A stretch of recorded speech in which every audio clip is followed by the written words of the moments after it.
siapa di balik ini, artinya siapa pemodal, siapa bandar, siapa yang membiayai ini siapa? Mahasiswa kan nggak punya uang. Ya, mahasiswa memang tidak punya uang. Kami memang tidak punya uang, tapi kami punya kreativitas.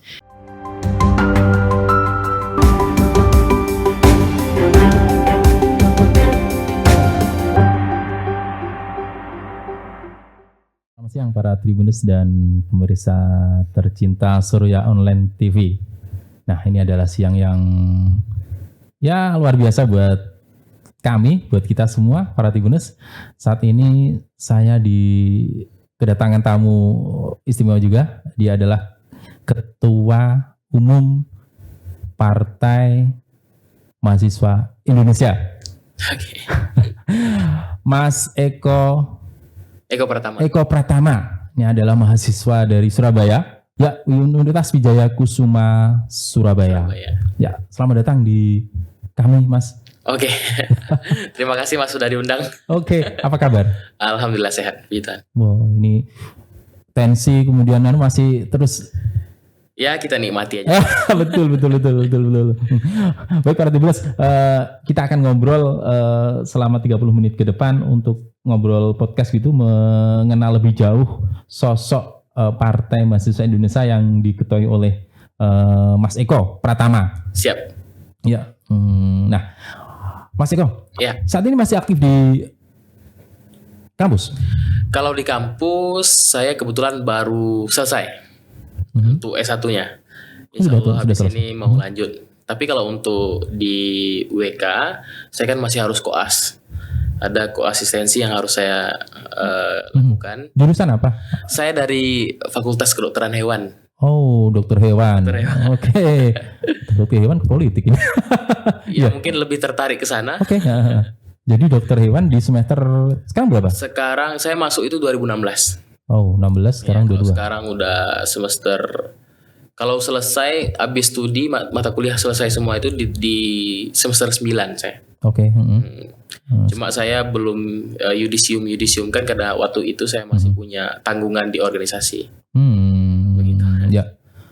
Mas Eko ini tidak salah adalah ketua BEM ya? Iya, mantan ketua BEM. Mantan ketua BEM. Ya. Baik BEM di kampus? Di kampus, pernah jadi koordinator Aliansi BEM Surabaya juga. Terus pernah jadi koordinator Aliansi BEM Nusantara. Oh.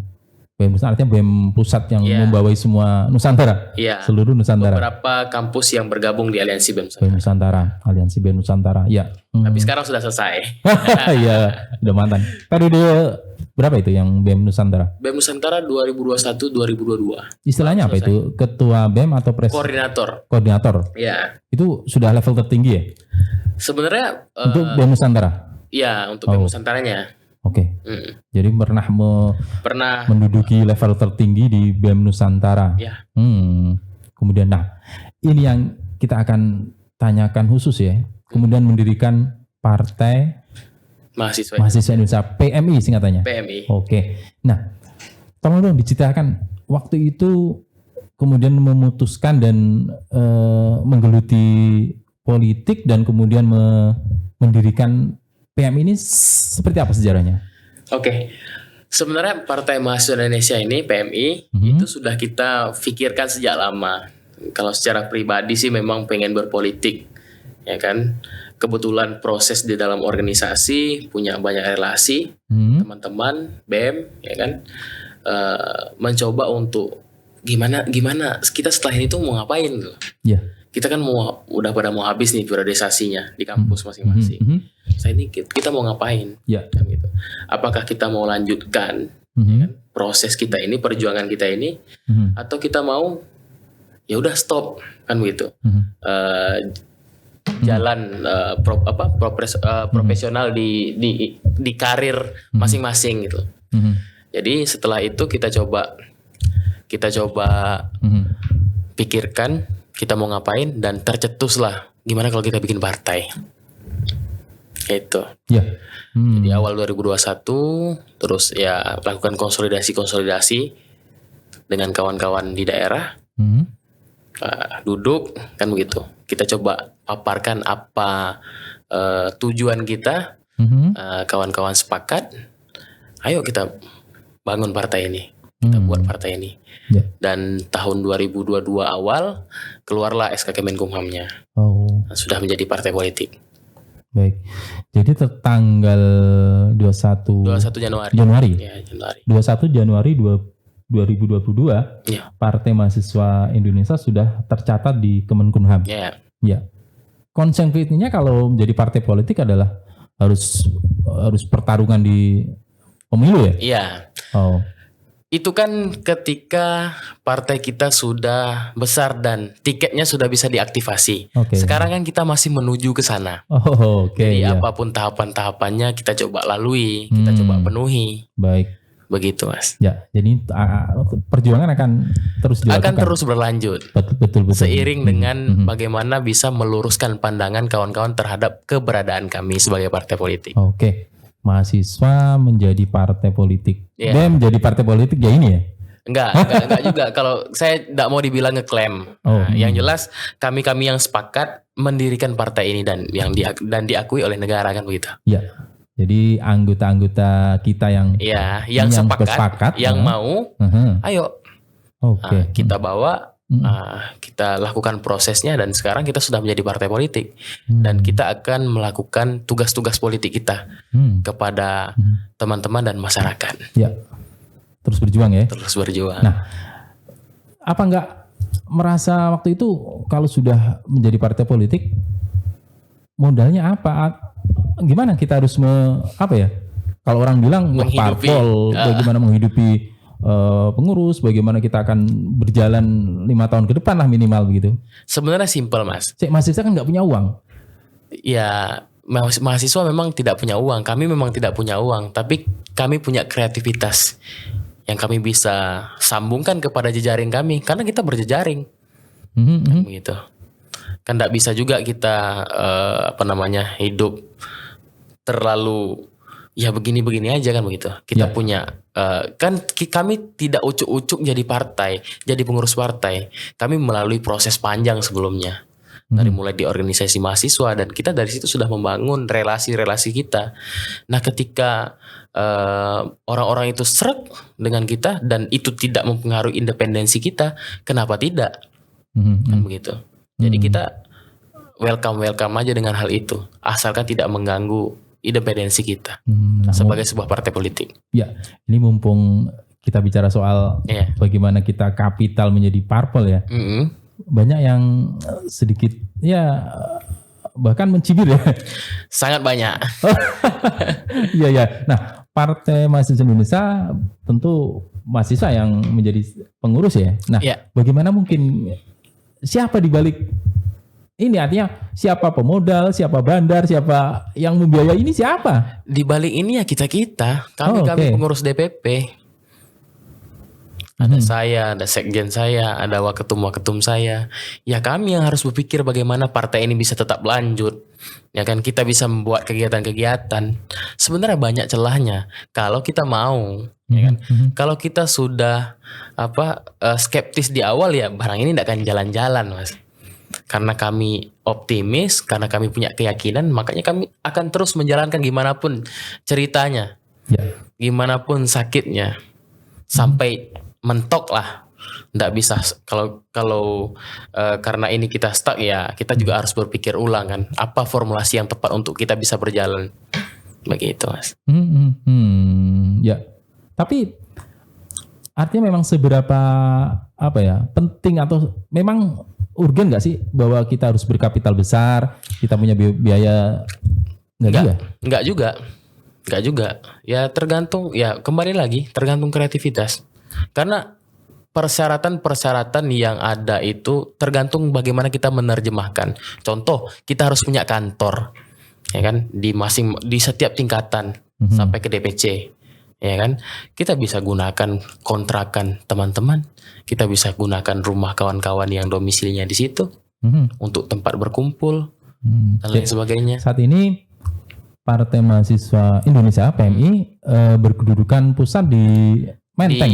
Di Cikini. Wow, di Cikini. Di Cikini. Itu wilayah elit loh. Ya, wilayahnya wilayah elit, tapi kantor kami kecil kok Mas. Gitu. Oh, Ya kamu cukup lah untuk berkumpul oh, di mana? Kantornya di sebuah rumah Di- kontrakan di mana? di ruko. Oh, sewa ruko. Ya ruko. Itu patungan pada maksudnya untuk Ya, kami yang pengurus DPP, yang awal-awal, yang berpikir untuk membangun ini, kami yang patungan. wow. Sewa ruko berapa gitu? Enggak mahal lah Mas. Sampai berapa? Berapa puluh juta? Ya puluhan gitu. Puluhan juta ya? Setahun? Setahun. Ya, tapi apapun itu harus Harus dipenuhi. dipenuhi Ya ya. gimana caranya kita yang cari Perjuangan ini. Ya. perjuangan. Salut ya. Salut.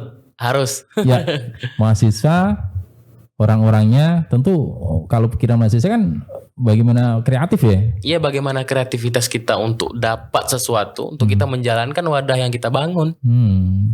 Nah, itulah yang menjadi semangat kami. Kolektif itu tadi, Mas. Betul. Jadi kalau selama ini mahasiswa mendirikan partai nggak punya uang, tapi dengan caranya bisa dapat uang. Bisa dapatkan untuk menghidupi partai. Oh. Siapa mereka yang kamu dapatkan dari siapa? Alumni? Ada aja, ya kenalan-kenalan, ya Oh, kan, gitu. yang serak dengan kita punya misi, yang mau membantu kita menjalankan partai ini, ada aja, Mas. Ya kan? Ada aja itu artinya jejaring tadi ya? Ya, jejaring tadi. Bisa dari jejaring, bisa dari kami juga kan punya usaha kecil, Mas. Oh. Ya kan, untuk menghidupi ya setidaknya kegiatan-kegiatan sedikit-sedikit bisa lah. Gitu. Usaha apa? Kalau Mas Eko? saya ada beberapa lah usaha, tapi kecil memang. Apa itu, jualan apa atau? Ya, Apa itu? kawan-kawan, ya saya di Sumatera Barat tuh ada kawan saya yang saya suruh jualan. Saya modali. Jualan apa itu? Jualan banyak. Apa Ada itu? Fashion, makanan. makanan. Oh, makanan. Gerobak, ringan. Pak, Kafe? ada 3. Oh, iya iya. Mereka lah berjalan. Nah, nanti 1 bulan bagi hasil. Nah, itu kadang saya buat untuk kegiatan-kegiatan. Ya. Yang kecil-kecil masih bisa lah di cover dengan itu. Wah. Jadi intinya asal ada kemauan, jalannya pasti ada, Mas. Oh, iya iya iya. Tapi kalau ada wacana parpol kan mesti biaya tinggi. Dari keberlangsungan akan sejauh mana itu akan bisa terpenuhi ya? Ya tentu kita harus melihatnya secara proporsional, ya kan? Kita mau buat apa dulu? Ya kan? Mungkin kita lebih bisa meminimalisir pengeluaran itu dengan hal-hal yang bisa dimanfaatkan.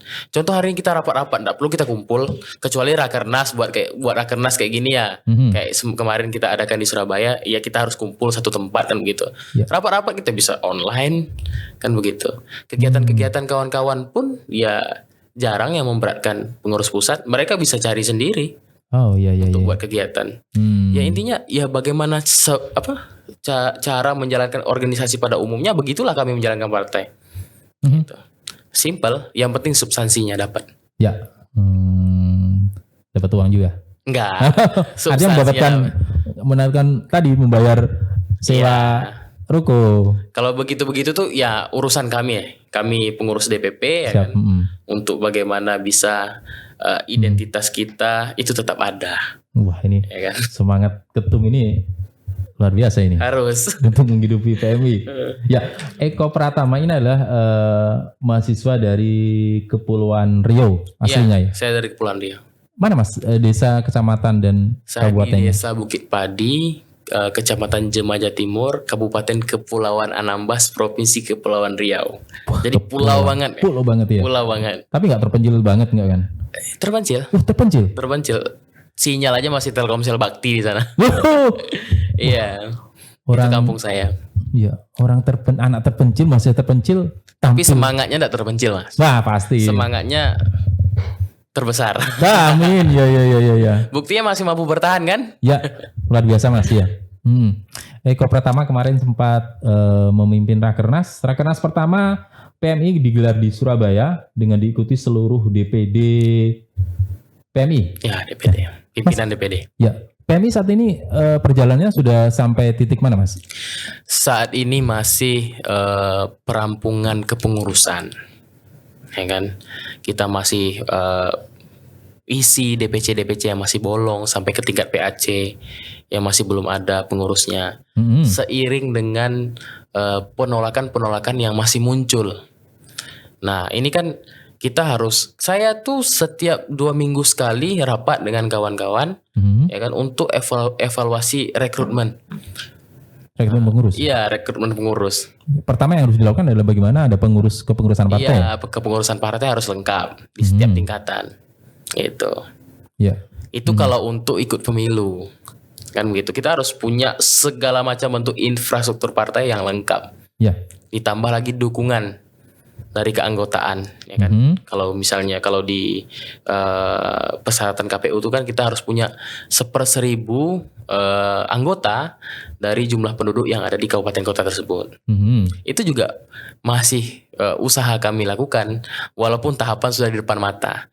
Ya, untuk menjaga semangat kami, semangat kawan-kawan semua, kita lakukan aja. Sampai manapun nanti batasnya, ya sudah, itulah kemampuan kita untuk saat ini.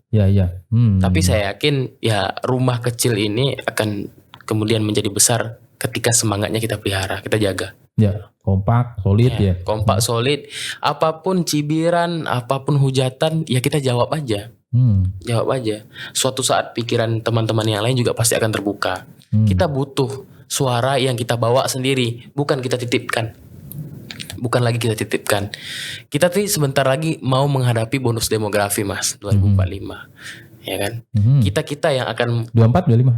2045. Oh. Nah, 2045 nanti kita akan hadapi bonus demografi. Itu masa-masanya kita yang sekarang berproses. Kalau kebijakan-kebijakan politiknya tidak diisi oleh kita anak-anak muda, terus nanti bagaimana kita menikmati bonus demografi tersebut? Jangan menjadi bencana demografi itu bonus demografi. Iya. Kan begitu kan, sayang. Nah, kita tuh menjadi kelompok yang mempersiapkan itu juga. Dari segi aware terhadap kebijakan-kebijakan yang dibuat, terkhusus untuk kelompok kita mahasiswa dan anak muda. Ya. Nah, kalau itu bonus demografi sehingga Anda bersama teman-teman langsung mengambil keputusan. Kami tidak lagi di partai mahasiswa, kan di kita juga ada regenerasinya. Nggak mungkin nanti saya aja terus. Betul. Kan begitu. Artinya kedepannya ini semangatnya adalah PM ini akan membeli. Kita akan sambut bonus demografi itu ya dengan sesuatu yang positif, termasuk dengan mendirikan partai ini. Oke. Anak muda ya sasarannya. Anak muda. Mahasiswa. Pelajar yang sudah punya hak pilih. Ya, yang sudah punya hak pilih. Kalau untuk belajar siapapun bisa belajar. Ya kan? Untuk berjuang siapapun bisa berjuang dalam kepengurusan ya mahasiswa. Oke. Gitu. Nah, kalau itu kemudian menjadi partai politik begitu, apa? Goalsnya? Iya. Enggak, kalau parpol artinya kan nanti goalnya apa, kemudian muaranya akan sampai di mana gitu. Sudah ada gambaran gitu? Ya sudah. Kalau untuk PMI sekarang kita akan jadikan partai ini partai kader. Yang bergabung ya kan, kita akan rutin mengadakan sekolah politik. Kita akan undang politisi-politisi senior, ya kan, politisi-politisi muda yang sekarang bersinar, ya kan, pengamat-pengamat politik. Kawan-kawan yang sekarang yang di atas lah, kan begitu, untuk bagaimana mengisi ruang-ruang pikiran kader kami. Kita akan rutin mengadakan itu. Oke. Dari partai lain nggak apa-apa? Nggak apa-apa. Kita belajar kan bisa di mana aja. Yang penting nanti ketika keputusan politik partai kita muncul itu berasal dari kita. Belajar kan bisa di mana aja, Mas. Oh betul. Nah. PMI artinya partai ini 24 masih belum DPD sudah terbentuk. Sudah. Artinya kepengurusan di tingkat provinsi sudah terbentuk. Sudah tuntas. Sudah. 34 DPD. Sementara di DPC kita berapa? Untuk DPC kita baru kemarin waktu kumpul Rakernas baru mencapai angka kurang lebih 200. Sementara 200 sementara DPC kita mestinya sampai berapa? Harusnya kan kita ada 514 kabupaten kota. Wow, 500 sementara sudah hampir separuh lah ya.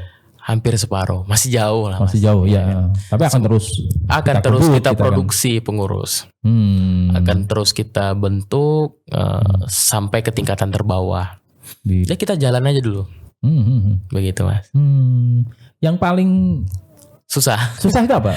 Yang paling susah itu secara administrasi, karena mahasiswa itu kebanyakan perantau. Kan kalau misalnya parpol harus sesuai domisili. Jadi si pengurus itu harus sesuai misalnya dengan dia domisilinya. Misalnya dia KTP-nya Papua Barat. Ya udah, dia harus di Papua Barat. Begitu. Kecuali dia di pusat. Untuk pengurusan pusat dari manapun bisa. Nah, itu kesulitannya kalau di partai. Terus dari Kepri bisa ke pusat ya. Iya, kalau ke pusat dari mana aja dari bisa. Mana aja. Tapi kalau untuk daerah sesuai dengan domisilinya masing-masing. Kalau DPD sesuai dengan Ya, sesuai. DPC yang mungkin kesulitan ya? Iya, DPC yang agak kesulitan. Oh, betul. Sampai nanti ke tingkat PAC, kecamatan. Kesulitannya karena menolak, nggak mau, enggan, atau karena faktor administrasi nih? Itu faktor utamanya sebenarnya adalah soal pemahaman. Soal ya mungkin kita masih dianggap sebagai ancaman oleh gerakan mahasiswa. Padahal tidak ada niat untuk mengancam gerakan mahasiswa, mengkooptasi gerakan mahasiswa itu tidak ada sama sekali niat kami ke sana. Niat kami yang pertama, kita mau meningkatkan partisipasi anak muda dalam politik, utamanya mahasiswa yang notabene mereka hidup dalam ruang pendidikan gitu.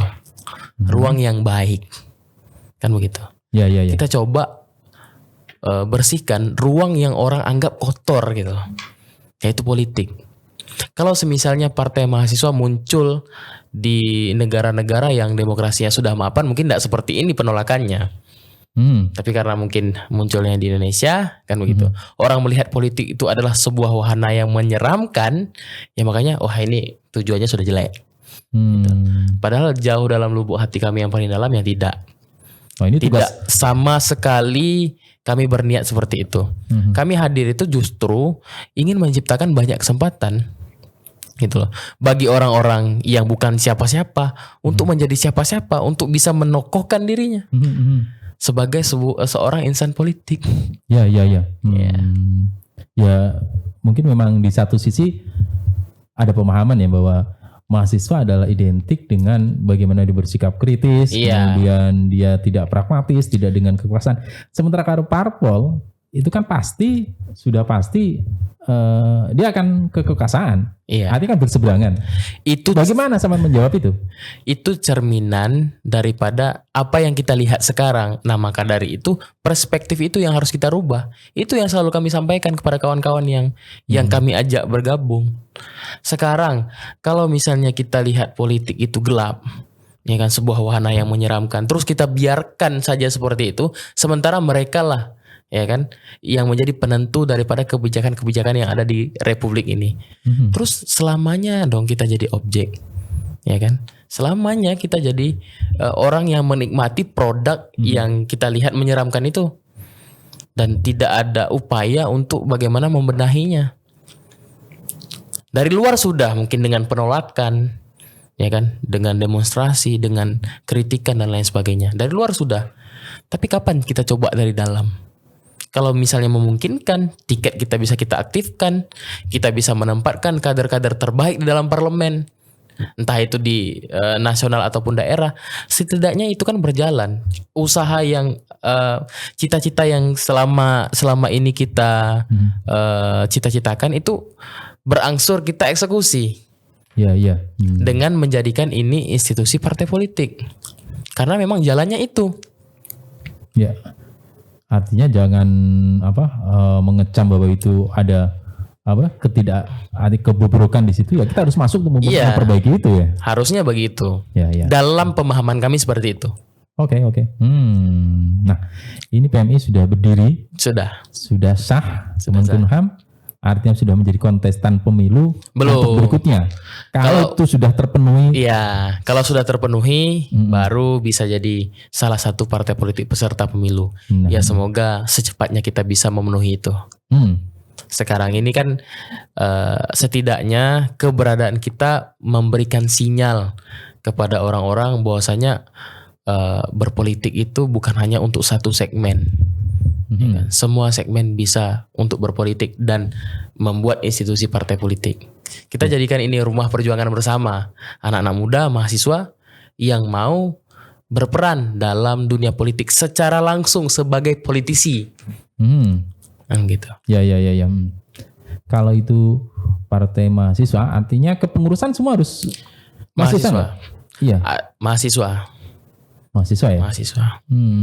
Ya. Jadi memang di dalam ADRT kami tidak membatasi, tapi dalam proses rekrutmen kan kami pasti lihat dia latar belakangnya apa, siapa kan begitu. Visi misi parpol ini apa? Visi misi partai mahasiswa? Ya. Yang jelas ya menjadikan sebuah partai politik yang inovatif, ya kan, partai politik yang santai, fun, yang berjalan sesuai dengan alam yang kita hari ini hadapi, tapi produknya produk politik. Begitu. Intinya ya yang baik-baik untuk bangsa lah visi kita. Ya. Nah, begitu Mas. Nah, di kita pertarungan politik tentu akan jauh lebih keras ya. Ya. PMI kalau kita berdoa, kita akan terus mendukung lah bahwa PMI harus terus maju ya. Nah, kalau itu nanti menjadi kontestan sebagai pemain aktif, ya pemain dalam pendatang baru misalnya. Gimana Saman melihat partai-partai lain gitu? Sejauh mana Saman bisa punya daya tarung yang melihat para parpol yang sudah mapan gitu? Minder? Enggak lah. Enggak ya? Enggak minder. Kenapa tidak minder? Ya karena ya kita juga bisa harusnya gitu. Dengan ketahanan pikiran kita, dengan semangat kolektivitas kita, harusnya kita bisa seperti partai-partai yang sudah mapan, ya kan, punya keterwakilan di parlemen daerah, punya keterwakilan di pusat, kader-kadernya bisa menjadi orang-orang yang menempati posisi-posisi strategis. Harusnya kita bisa juga seperti itu, karena prosesnya sama saja sebenarnya. Ini persoalan keyakinan saja Mas. Oke. Keyakinan ya. Iya. Kalau yakin kemudian enggak kan gitu. Wakil artinya kalau itu calegnya misalnya. Kalau parpol ada dari calegnya. Caleg bisa dari pengurus, bisa dari pengurus. Bisa. Nah, sementara mahasiswa mereka punya kontribusi enggak terhadap masyarakat sehingga masyarakat itu memilih si caleg PMI ini? Harusnya bisa sesuai dengan produktivitas partai kami. Kan begitu. Kelihatan enggak partai kami ini punya kontribusi untuk masyarakat? Oke. Kalau enggak kelihatan ya enggak akan dipilih. Kan begitu. Dan kami yakin kami bisa berkontribusi untuk masyarakat dan kami kemudian ke depan bisa dipilih oleh masyarakat. Amin ya. Amin. Oke. Nah, kalau mungkin mahasiswa ya bisa dirasionalisasikan gitu, dijelaskan. Sosok mahasiswa, mahasiswa, kemudian masyarakat bisa mengenalnya itu dari kiprah apa? Banyak hal yang bisa membuat kami dikenal oleh masyarakat. Pertama, kita tentu di Partai Mahasiswa punya orang-orang dari lintas disiplin ilmu apapun yang bergabung dalam Partai Mahasiswa. Ada ilmu hukum, pendidikan, dan lain sebagainya, kedokteran. Kita bisa mulai dari pendampingan terhadap masyarakat. Misalnya ada masyarakat yang punya problem hukum, yang tidak tahu dia harus kemana. Nah, kami ya kan, pengurus-pengurus dan kader kami harus pasang telinga dan mata yang tajam ke arah sana. Hadir di situ, bantu masyarakat. Di situ masyarakat akan bisa mengenal kami dan merasakan keberadaan kami, Partai Mahasiswa Indonesia. Ya kalau misalnya pengurus kami mengeksklusifkan diri, ya itu yang gawat, itu yang nggak seharusnya dilakukan. Maka dari itu kami tekankan pengurus-pengurus kami memang harus dekat dengan persoalan-persoalan masyarakat yang mampu dan bisa untuk diatasi, gitu, dengan ilmu kita masing-masing. Ya, begitu Mas Baik. Kalau mahasiswa kan cenderung relatif sukanya ngomong yang berwacana, kemudian tidak taktis gitu. Bagaimana kita meyakinkan ini kepada masyarakat yang menginginkan sesuatu yang real? Misalnya kalau tara hukum, oke lah, kalau pendampingan hukum barangkali bisa. Yang lain lah persoalan masyarakat, layanan, kemudian infrastruktur gitu-gitu. yang begitu-begitu tentu harus melihat daripada porsi kita, kemampuan kita seperti apa. Nah sekarang ini kita kuatkan saja dengan kemampuan yang kita ada. Nggak mesti kita harus bagi-bagi sembako. Kalau misalnya kita nggak punya sembako itu, atau nggak mesti kita harus bangunkan MCK ketika kita nggak bisa punya uang, nggak punya uang untuk bangun MCK. Setidaknya kontribusi pemikiran kita yang kita tahu ya kita salurkan kepada masyarakat. Begitu Mas. Banyak jalan Mas. Ya. Masih banyak cara untuk menjalankan partai ini. Oke. Nah, Mas Eko selaku Ketum DPP PMI, ya. Dalam kurun waktu 5 tahun ke depan lah, ya. Sosok PMI ini akan seperti apa? Artinya sosok itu kiprah, kemudian posisi, bergaining, kemudian wajah kita akan seperti apa? PMI di target tadi yang wajah kita akan tetap sama seperti perjuangannya mahasiswa. Seperti apa perjuangan mahasiswa, tentunya seperti itulah harusnya kami. Begitu. Kita perjuangan apa misalnya? Ya perjuangan melihat bagaimana kebijakan-kebijakan publik yang kurang menguntungkan masyarakat kita, kritis terhadap hal itu. Ya PMI harus seperti itu. Warna kita harus tetap berada pada garis itu. Gitu. Jadi nggak bisa kita harus selaras juga dengan apa yang hari ini kawan-kawan mahasiswa perjuangkan, tapi mungkin caranya berbeda, begitu.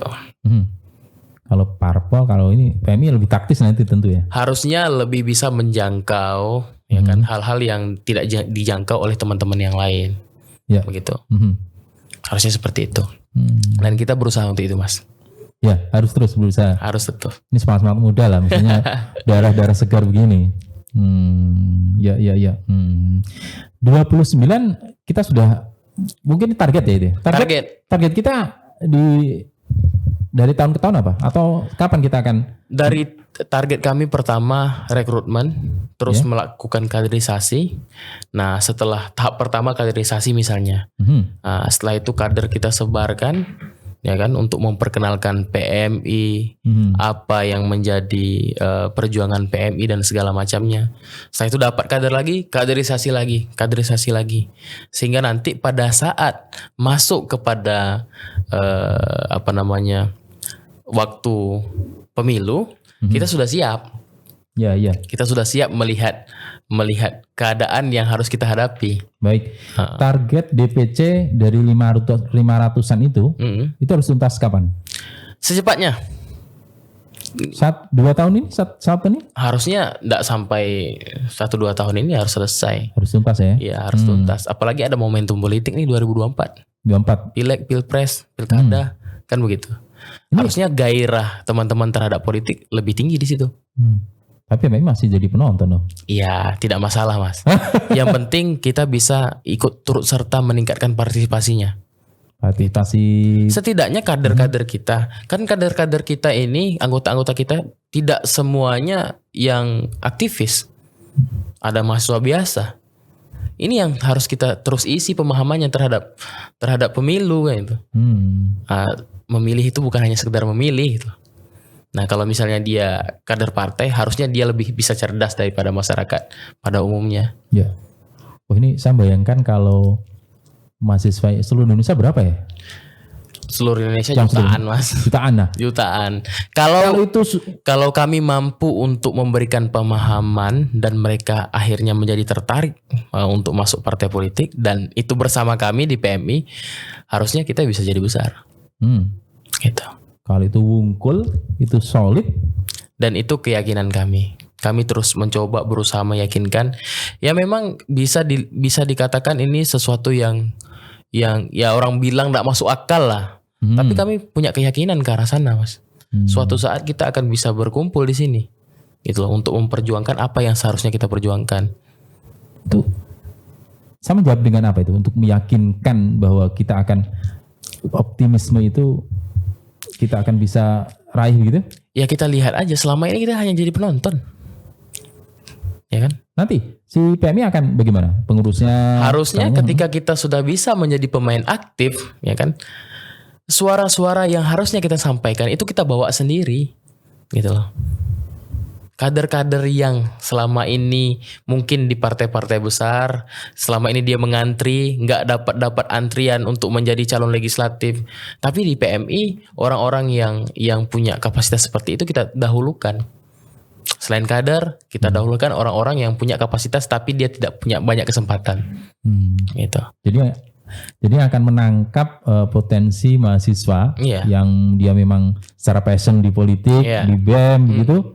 Silahkan gabung di PMI. Silahkan gabung di PMI, dan kami mengharapkan hal itu sebenarnya. Untuk kawan-kawan juga terbuka bahwasanya kehadiran kami ini adalah sebagai opsi bukan ancaman. Tidak sama sekali kami ancaman kepada partai lain maksudnya. Ancaman kepada gerakan mahasiswa. Gerakan mahasiswa, sorry. Karena tidak ada korelasinya ancaman seperti apa yang akan kami berikan. Nggak ada. Kan kami partai politik kan sama seperti organisasi. Cuma bedanya ketika memang dia sudah bisa aktif sebagai partai politik peserta pemilu, dia bisa ikut pemilu. Dia bisa ikut dipilih kan begitu. Nah, ini dia ya. Jadi mahasiswa yang punya potensi di daerah masing-masing silahkan gabung di PMI, tidak perlu tiket berkepanjangan, waiting list di parpel lain misalnya. Betul. Di PMI bisa cepat. Bisa cepat. Asalkan ikut membangun kan begitu. Ikut membangun PMI bersama-sama kawan-kawan pengurus yang lain dan terpilih. Kan begitu. Harapannya memang itu. Sehingga ya kan kita bisa menjadikan kawan-kawan yang berpotensi di daerah masing-masing tapi tidak punya kesempatan itu bisa jadi orang, bisa jadi tokoh politik di daerahnya masing-masing melalui PMI. Kalau terpilih. Dan harus terpilih. Amin, harus terpilih. Nah, ini terakhir ini ya. Di tengah-tengah posisi pemilih yang pragmatis, ini kan sudah bukan lagi inilah tugas PMI untuk bilang bagaimana menjawab fenomena itu. Ya harusnya dengan ketahanan pikiran kita harus lebih mampu menjawab karena kita punya lebih punya banyak waktu kan begitu. Kalau seperti kebiasaan yang sudah kita hadapi kan kita mau taktis saja nih, siram untuk dapat suara kan begitu. Nah, yang kita juga jangan seperti itu, sama aja dong dengan apa yang sudah ada. Kalau PMI seperti itu, itulah yang menjadi tantangan dan tugas PMI. Dengan cara apa itu yang sosialisasi, memberikan pemahaman, door to door, itu yang harusnya PMI lakukan, dan itulah salah satu tujuan mulianya PMI untuk meningkatkan partisipasi pemilih, terutama di kalangan pemilih pemula, ya kan, mahasiswa, pelajar kelas 3 SMA yang sudah punya KTP, kan begitu. Intinya pemilih pemula lah yang jumlahnya 70 sampai 100 juta itu. Ya kan? Itulah tugas PMI meyakinkan bahwasanya kalau kita pragmatis dalam memilih, ya seperti apa yang kita hadapi hari inilah yang terjadi, kan begitu. Bukan orang-orang yang pada porsinya menduduki posisi-posisi strategis di Republik ini. Karena kita juga kan, karena kita memilih untuk pragmatis. Coba kalau kita pilih yang benar-benar berjuang, mungkin tidak seperti ini. Nah, itulah tugas PMI. PMI akan untuk sementara sebelum menjadi partai politik peserta pemilu. Oke. Setidaknya kita tidak berhenti, tidak diam. Kita tetap terus bergerak. Nah, teman-teman pengurus yang sini sudah ada ya? Itu mereka melakukan apa? Sekarang mereka masih melakukan rekrutmen untuk anggota-anggota. Tapi untuk menjawab itu turun juga? Turun. Apapun isu-isu miring soal PMI ya mereka turun. Kalau Mas Eko sendiri sudah turun ke masyarakat apa misalnya? Ya, saya sudah turun ke masyarakat juga. Apa? Dalam konteks apa atau dalam masalah apa gitu? Pernah? Ya, banyak. Salah satunya persoalan fenomenal yang paling menurut Mas Eko sangat berarti buat masyarakat apa? Saya kemarin walaupun masih belum pakai PMI ya, karena saya di PMI itu baru. Kemarin soal kuota kuota solar untuk nelayan, ya kan? Masuk di salah satu daerah itu harusnya sekian ton. Saya tidak bisa sebutkan daerahnya. Harusnya sekitar 80 ton, tapi yang beredar di SPBN-nya SPBU khusus nelayan itu cuma 40 ton. Setengahnya dialihkan lagi ke pihak ketiga dan kemudian dijual dengan harga non subsidi. Saya pernah temukan itu dan saya kawal. Masih kawal di situ. Saya kawal. Saya sampaikan sama pimpinan-pimpinan di situ. Oke. Saya sempat bersurat juga ya kan, kepada ya waktu itu masih masih proses, masih dengan organisasi ya. Nah, banyak sebenarnya yang bisa dilakukan dan sudah dilakukan. Tinggal sekarang kita melakukannya dengan institusi partai politik. Nah, ini yang mau kita terjemahkan. Ya. Gitu, Mas. Oh iya. Ini target adalah harus menjadi kontestan pemilu. Harus. Ya. Harus masih menjadi berjalan, kontestan masih berjuang, pemilu. masih berjuang untuk kelengkapan ya administrasi, kepengurusan ya. Ya. Ya. Tapi 29 insya Allah sudah harus bisa. Harusnya sudah. Dengan sekarang aja kita sudah punya 200 DPC, ya kan, dengan flow yang masih terus tinggi, bahkan banyak masih penolakan, cibiran-cibiran, tapi caci maki juga. Iya, caci maki, tapi kita masih bisa segini gitu loh. Ya. Nah, ke depan ketika terobosan-terobosan kita sudah bisa dilakukan, ya kan, dan teman-teman itu memberikan kita kesempatan untuk menunjukkan kerja-kerja politik kita, tentu kepengurusan kita akan lebih banyak dan simpatisan kita juga mulai ada kan begitu. Baik. Bukan sebuah ketidakmungkinan 2029 kita sudah bisa jadi partai politik peserta pemilu. Itu kan dimulai nanti 2027. Oh iya. Bisa, dan kami memiliki keyakinan di sana. Ya. Oke. Mas Eko Pratama, Ketum DPP PMI Partai Mahasiswa Indonesia. Senang bisa ngobrol. Kapan-kapan ngobrol lagi di sini. Ya. Ini kita perlu waktu lama ini untuk mengupas sosok PMI. Betul. Partai baru ini. Partai yang paling kontroversial kali ya untuk 2022 awal sampai ke sini. Ya. Makanya saya hadirkan di sini. Siap. Buat Tribuners tahu sendiri, ya inilah sosok Eko Pratama dari Kepulauan Riau, mahasiswa Universitas Wijaya Kusuma. Kalau sekarang berarti terhitungnya sudah tidak mahasiswa lagi di UWK. Karena Yudisium kapan udah? Udah, Yudisium udah. Tinggal mau lanjut S2 lagi, Mas. Oh. S2. Kedokteran hewan sekarang? Sepertinya saya mau mendalami soal politik lah. Oh, kita mau ya, kita biar tidak linear aja. Linear lah, ya betul. Baik kalau gitu, Pak Tribuners dan pemirsa Surya Online TV, senang sekali sudah bersama kami dan kita akan ketemu lagi di podcast berikutnya. Sampai jumpa dan terima kasih.